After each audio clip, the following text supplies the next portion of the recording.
Welcome to Penrose Learning, where we make understanding easy.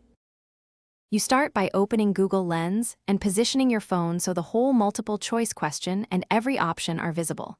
Make sure text is sharp, tap to focus, and enable flash if shadows blur letters. Once done, crop to remove irrelevant margins so Lens analyzes only the question. You do this because cleaner input yields more accurate text recognition and search results. After capturing, choose the text recognition mode and confirm selection of the full question, plus all answer options before proceeding. Next, you let Lens extract text and then tap search on the selected question.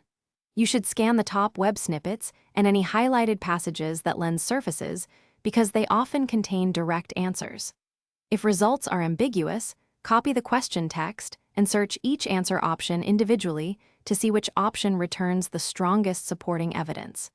Make sure to note authoritative sources and consensus. Lens may show conflicting snippets, so weigh frequency and source reliability as you refine the correct choice. Finally, you confirm the selected option by cross-checking at least 2 reliable sources that match the extracted text. If Lens misreads characters or options, retake the photo at a closer distance or manually edit the text before searching again. This fixes OCR errors. Make sure to use Lens filters like images or books when a factual reference is needed. One troubleshooting tip: if results are inconsistent, change lighting and angle and rescan. OCR accuracy jumps significantly with a clearer capture. Thanks for watching. If this was helpful, leave a like and consider subscribing. See you next time.